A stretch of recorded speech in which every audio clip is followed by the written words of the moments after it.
नमस्कार, अपन उत्तराखंड के इस बुलेटिन में आपका स्वागत है। आपके साथ मैं हूं समर्थ प्रेरणा। चलिए बुलेटिन की शुरुआत करेंगे।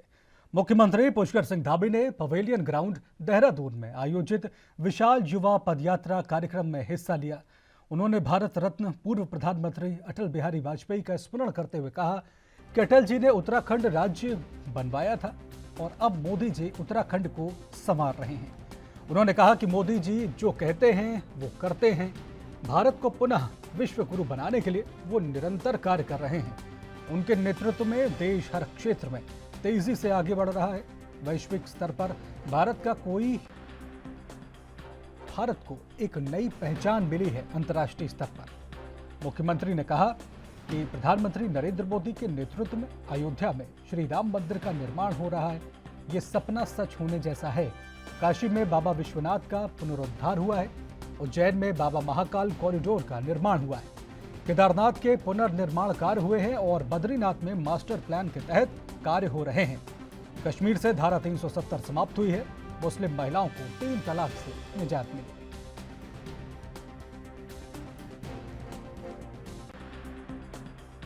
हर एक जीवन आपको सफल मिलेगा। नर्सिंग अधिकारी का जो दायित्व है वो बहुत ही महत्वपूर्ण है। आप लोगों को ग्राउंड लेवल पर काम करना है। स्वास्थ्य के क्षेत्र में जागरूकता के लिए लगातार स्वास्थ्य संबंधी समस्याओं के मुद्दों को, और साथ में आज भी देखिए बहुत सारे लोगों को बहुत सारी भ्रांतियां हैं, बहुत सारे भ्रम हैं उनके मन में, बहुत सारे संदेह हैं क्योंकि ज्ञान विज्ञान तेजी से आगे बढ़ गया है। उस ज्ञान विज्ञान की जो बातें हैं वो हमारे समाज में अंतिम छोर में खड़े हुए उन लोगों तक भी जाए जो इससे अभी दूर हैं। ये जिम्मेदारी भी आप सबकी है। आपातकालीन परिस्थितियों में आपकी तत्परता, उत्कृष्टता लोगों के लिए कहीं ना कहीं आपातकाल के समय में आप थोड़ा पेन लेकर काम कर लेंगे, थोड़ा विवेक से काम कर लेंगे, बुद्धि से कर लेंगे तो कितने लोगों का जीवन भी आप बचाने का काम करेंगे। ये सब काम आपके सामने आने वाले हैं। हमारी डबल इंजन की सरकार स्वास्थ्य के क्षेत्र में अनेकों कार्य कर रही है। आपने देखा कि अभी धन सिंह जी ने बताया कि किस प्रकार से यही भर्तियां रुकी हुई थी, किस प्रकार से हमने वर्षवार करने का निर्णय लिया है, किस प्रकार से अन्य विभागों में भी कितने सारे तो कार्यक्रम इसी सभागार के अंदर हो गए हैं। इतने कार्यक्रम की स्वास्थ्य विभाग के ही कई कार्यक्रम हो गए हैं। ये 6ठा कार्यक्रम हो रहा है। तो लगातार आज हमारे प्रधानमंत्री मोदी जी के कुशल दिशा निर्देशन में अटल आयुष्मान योजना प्रदेशवासियों के लिए एक वरदान साबित हुई है। उसमें संपूर्ण प्रदेश के लोगों को आच्छादित किया गया, यानी कि सभी को कार्ड धारक बनाया है। वहीं ई संजीवनी, टेलीमेडिसिन सेवाएं सुदूर क्षेत्रों में रहने वाले उन लोगों के लिए अत्यंत ही फायदेमंद साबित हुई हैं। इसके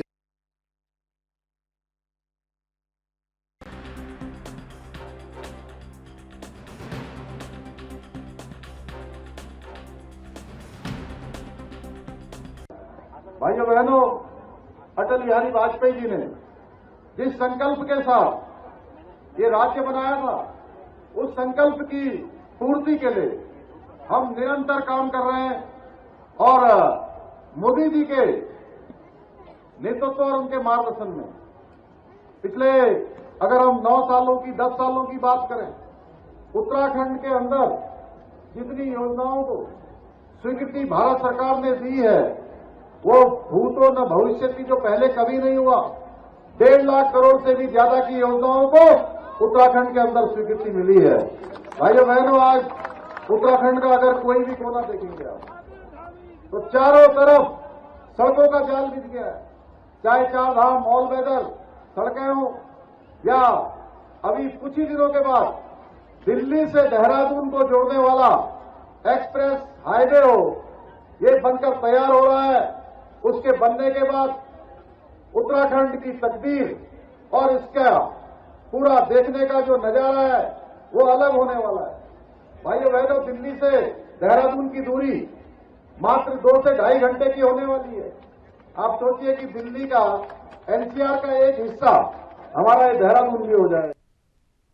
मुख्यमंत्री पुष्कर सिंह धामी ने स्वर्गीय इंद्रमणि बडोनी की जयंती पर मुख्यमंत्री आवास में उनके चित्र पर श्रद्धा सुमन अर्पित करके उन्हें श्रद्धांजलि दी। इस दौरान मुख्यमंत्री ने कहा, इंद्रमणि बडोनी की जयंती पर उनका भावपूर्ण स्मरण करते हुए उत्तराखंड राज्य निर्माण आंदोलन में उनके त्याग एवं सक्रिय सहयोग को हम सब याद कर रहे हैं।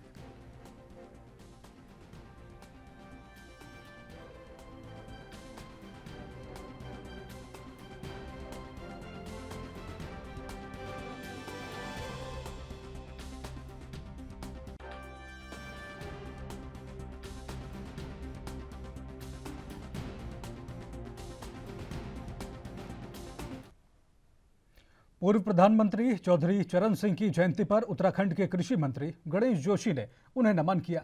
कृषि मंत्री जोशी ने इस मौके पर तमाम किसान परिवारों को सम्मानित भी किया। आपको बता दें कि 23 दिसंबर को पूर्व पीएम के जन्मदिन के अवसर पर हर साल किसान दिवस के रूप में मनाया जाता है। किसान देश की अर्थव्यवस्था की रीढ़ माने जाते हैं और चौधरी चरण सिंह देश में किसानों की आवाज उठाने वाले नेता माने जाते रहे हैं। कृषि मंत्री गणेश जोशी ने कहा कि प्रधानमंत्री नरेंद्र मोदी की अगुवाई में किसानों के हित में काफी बड़े कदम उठाए गए हैं। उन्होंने ये भी कहा कि खेती को बढ़ावा देने के लिए केंद्र और राज्य सरकार की ओर से तमाम योजनाओं को भी लागू किया जा रहा है।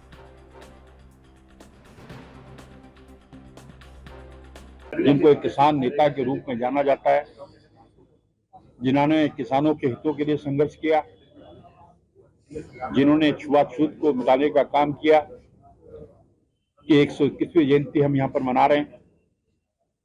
2001 से उनकी जयंती को किसान दिवस के रूप में मनाया जाता है।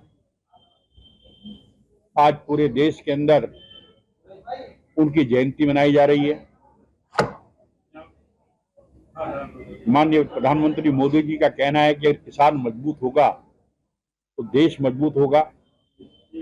आज किसानों को मजबूत करने का काम नरेंद्र मोदी जी की सरकार कर रही है। आज किसान सम्मान निधि के माध्यम से उनको सम्मान देने का काम मोदी सरकार ने किया है। आज कई योजनाएं केंद्र सरकार की किसानों को केंद्रित कर बनाई गई हैं और उन्हीं के पच्चनों पर चलते हुए हमारे युवा मुख्यमंत्री धामी जी उसको आगे बढ़ाने का काम कर रहे हैं। जहां एप्पल मिशन में हमने 800 करोड़ की व्यवस्था की है, 50,000 पॉली हाउसेज हम लगाने जा रहे हैं। क्योंकि किसान मजबूत होगा तो देश मजबूत होगा और देश की जीडीपी में भी एग्रीकल्चर का बहुत बड़ा योगदान है।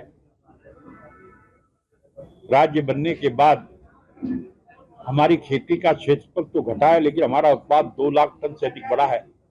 इस बात का प्रतीक है कि हमारा जो किसान है नई नई तकनीक का प्रयोग कर रहा है, जिसकी वजह से उत्पाद बढ़ रहा है। इस अवसर पर मैं उस महान नायक को श्रद्धासुमन करता हूँ, नमन करता हूँ और हम संकल्प लेते हैं कि चौधरी साहब ने जो किसानों के हितों में जो एक हमें राह दिखाई है, हम उसको आगे बढ़ाएंगे और किसानों को मजबूत। उत्तराखंड के चंपावत में आगामी 2024 के चुनाव को लेकर सपा जिला अध्यक्ष ललित मोहन भट्ट ने बताया कि राष्ट्रीय अध्यक्ष अखिलेश यादव की तरफ से चुनावी तैयारी को लेकर पार्टी के पदाधिकारियों को दिशा निर्देश दिए गए हैं। जानकारी के अनुसार उत्तराखंड में समाजवादी पार्टी इस बार अपने उम्मीदवार उतारेगी।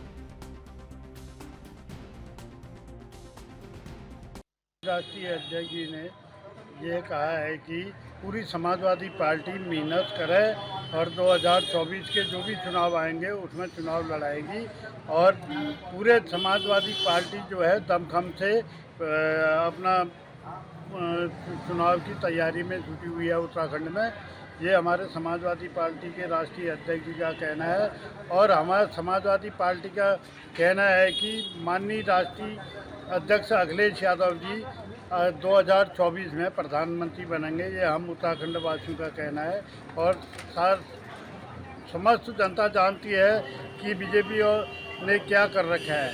बीजेपी कोई रोजगार देती नहीं है, कोई क्या कहते हैं महंगाई चरम पर है, इसलिए पब्लिक को सब मालूम हो गया है कि महंगाई का और बेरोजगार पढ़े लिखे जो युवा जवान हैं ना उनको कोई काम दिया गया है या कुछ दिया गया है। इसलिए पब्लिक को ये मालूम हो गया है कि समाजवादी पार्टी को वोट देना है और समाजवादी पार्टी को आगे बढ़ाना है और माननीय राष्ट्रीय अध्यक्ष अखिलेश यादव को प्रधानमंत्री बनाना चाहिए। पूरी जगह उम्मीदवार, पूरे उत्तराखंड में उम्मीदवार उतरेंगे, ये माननीय जी का कहना है।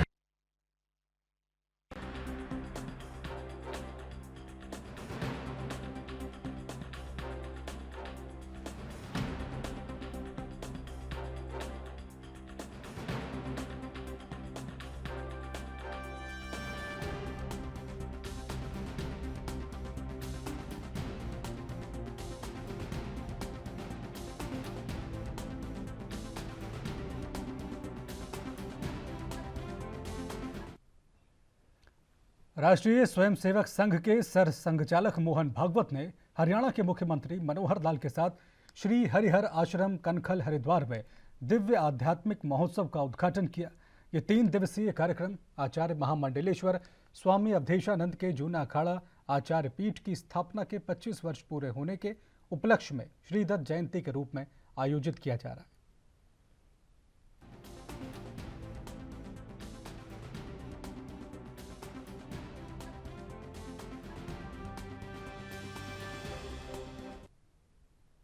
अल्मोड़ा जिला के विकास खंड सल्ट में कांग्रेस कार्यकर्ताओं ने तहसील प्रशासन के माध्यम से राज्यपाल को ज्ञापन भेजा।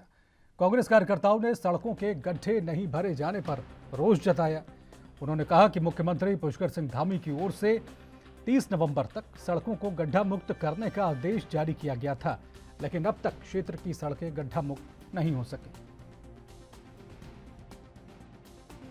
हमारा जो ज्ञापन है तहसील प्रशासन को, ये मेन ये है कि हमारा जो सड़कें हैं, सड़कें आप देख ही रहे होंगे कि सड़कें पूरी गड्ढे से भरी पड़ी है। कोई भी दुर्घटना कभी भी किसी के साथ हो सकती है। अगर कोई इमरजेंसी में हम कहीं पे किसी को ले जाना होता तो हम गाड़ी बिल्कुल आप देख रहे हैं पूरे रास्ते गड्ढे भरे पड़े हैं सड़क में। और बार बार कहने के बावजूद भी PWD और प्रधानमंत्री ग्रामीण सड़क योजना के अधिकारियों से कहने के बावजूद भी ये हाल है कि आज तक सड़कें आप देख ही रहे हैं कि सड़कें अभी भी पूरा गड्ढे से भरी पड़ी है। और जो काम अभी हो भी रहा है उसमें भी कोई गुणवत्ता नहीं है। आगे से वो गड्ढे भर रहे हैं, पीछे से फिर वही कभी भी कोई दुर्घटना का शिकार हो सकता है। पूरी रोड ही सड़क में वैसी फैल रही है, कहीं पे भी आप देख लीजिए उसको। ब्रेक के बाद आपका स्वागत है। उत्तराखंड में 6 महीने के लिए कर्मचारियों की हड़ताल पर एस्मा लगा दिया गया है। ऐसे में लोकसभा चुनाव के बीच विभिन्न मांगों को लेकर हड़ताल करके सरकार पर दबाव बनाने की रणनीति पर काम कर रहे कर्मचारी संगठनों को झटका लगा है। आपको बता दें कि आगामी लोकसभा चुनाव को देखते हुए विभिन्न कर्मचारी संगठनों ने सरकार पर दबाव बनाने के लिए हड़ताल की रूपरेखा तैयार कर दी थी। सचिव कार्मिक शैलेश बगौली ने बताया कि आवश्यक सेवाओं का अनुरक्षण अधिनियम 1966 के अधीन शक्तियों का प्रयोग करते हुए राज्याधीन सेवाओं में हड़ताल प्रतिबंधित की गई है। जो है ये विकास का समय होता है और इसके अलावा इलेक्शन की तैयारी में भी सभी हमारे अधिकारी कर्मचारी लगेंगे, इसी नाते ये किया। पहले तो नहीं होता था, चुनाव आते थे सामान्य रूप से हो जाते थे, एस्मा की जरूरत अभी क्यों पड़ती? ये सामान्य बात नहीं है कि 6 महीने तक कोई हड़ताल नहीं कर पाएगा। मतलब ये 2 लाइन का आदेश ही नहीं है, इसका कुछ ना कुछ तो होगा ना बैकग्राउंड का। देखिए हमारे विकास कार्य होते रहें और हमारा चुनाव की जो गतिविधियां हैं उसमें भी कोई गलत प्रभाव न पड़े, इसी नाते किया। बाध्य किया जा रहा है। उत्तराखंड के द्वाराहाट में विकासखंड के कफड़ा में विकसित भारत संकल्प यात्रा का आयोजन किया गया। आपको बता दें कि पूरे भारत में एक परिवर्तनकारी अभियान चल रहा है। विकसित भारत संकल्प यात्रा आशा का एक जीवंत कारवां है। ये सभी भारतीयों के घरों तक सशक्तिकरण और उज्जवल भविष्य को सुनिश्चित करती है। जानकारी के अनुसार आज के इस प्रोग्राम में कुमाऊं आयुक्त द्वारा गठित टास्क फोर्स के लिए नामित अधिकारी राजीव रंजन, मुकुल सती, श्रीमती नैना राठौर, पंकज सोनौली, संदीप ममगई, शशि पुजारी को नामित किया गया।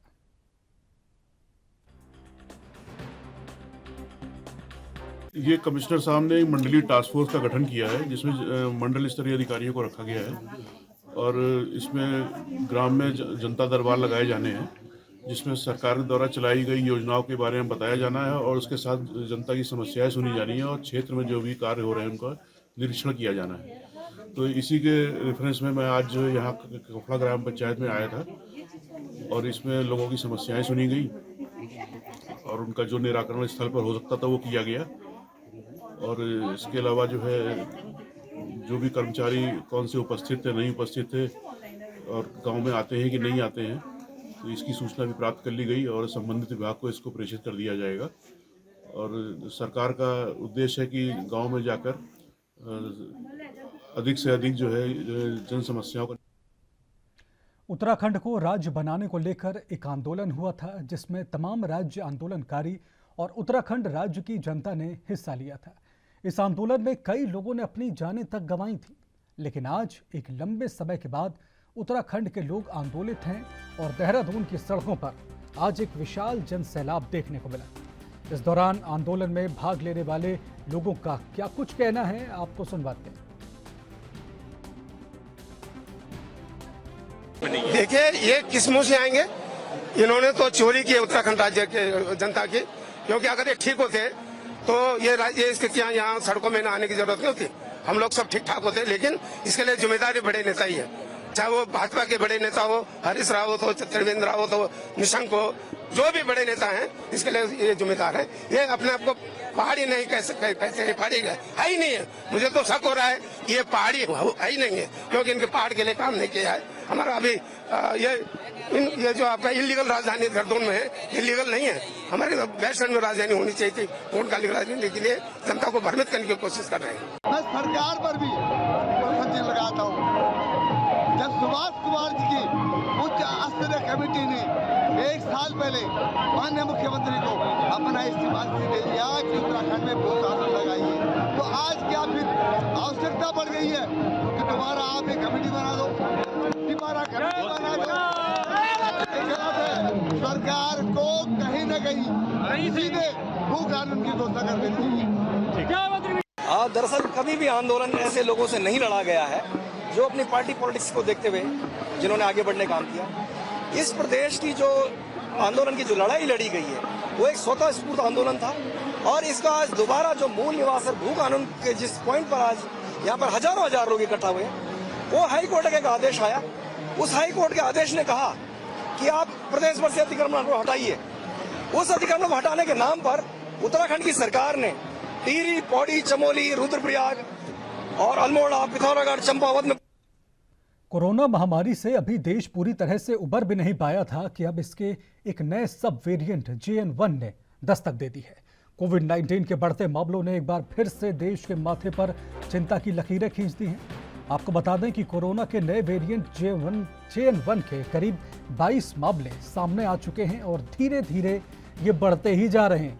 इस वजह से अलग अलग राज्यों में कई नियम बनाए गए हैं। उत्तराखंड में भी इसको लेकर एडवाइजरी जारी की गई है, जिसमें सभी अस्पतालों को अलर्ट मोड पर रहने के निर्देश दिए गए हैं। नगर निगम को भी कुछ अहम दिशा निर्देश दिए गए हैं, जिसको लेकर नगर निगम भी पूरी तैयारी में है।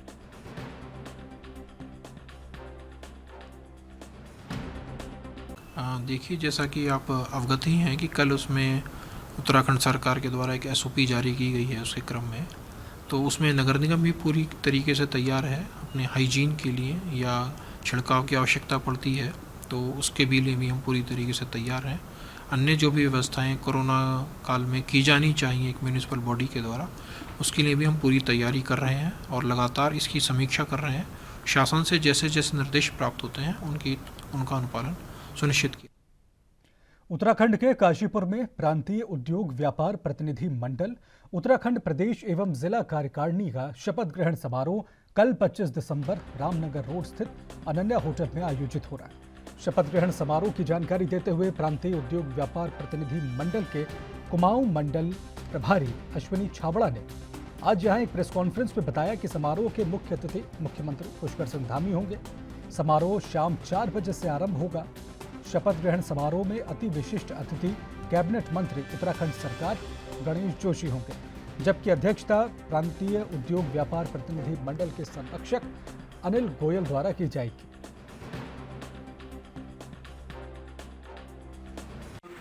माननीय मुख्यमंत्री जी का प्रस्तावित प्रोग्राम जो है कार्यक्रम है वो प्रदेश कार्यकारिणी और जिला कार्यकारिणी का शपथ ग्रहण समारोह है, जिसमें माननीय मुख्यमंत्री जी द्वारा जिला कार्यकारिणी और प्रदेश कार्यकारिणी को शपथ दिलाई जाएगी। और उसमें सर्वप्रथम माननीय मुख्यमंत्री जी का स्वागत कार्यक्रम है गेट पे। उसके बाद माननीय मुख्यमंत्री जी अपना स्थान ग्रहण करेंगे मंच पर। उसके बाद ईश वंदना है और उसके बाद फिर जो है वो नगर कार्यकारिणी जिला कार्यकारिणी को शपथ ग्रहण करवाएंगे। उसके बाद तत्परांत फिर गणेश जोशी जी का भाषण होगा। उसके बाद जो हमारे प्रदेश अध्यक्ष महामंत्री जी हैं जो अपनी समस्याएं वो मुख्यमंत्री जी के समक्ष रखेंगे। और तत्पश्चात अंत में हमारे जो संरक्षक हैं अनिल गोयल जी वो धन्यवाद भाषण सब। माननीय मुख्यमंत्री जी 4 बजे कल अनन्या होटल में आ रहे हैं। सबसे पहले वहाँ पर आएंगे, वो दीप प्रज्वलन करेंगे, उसके बाद ईश वंदना होगी, उसके बाद माननीय मुख्यमंत्री जी का स्वागत होगा। उसके बाद मुख्यमंत्री जी हमारे प्रदेश अध्यक्ष और प्रदेश महामंत्री व अन्य पदाधिकारियों को शपथ कराएंगे। उसके बाद में हमारे अध्यक्ष जी अपना कुछ संबोधन देंगे, अपनी कुछ समस्याएं जो व्यापारी। और इसी के साथ इस बुलेटिन में फिलहाल इतना ही। नमस्कार।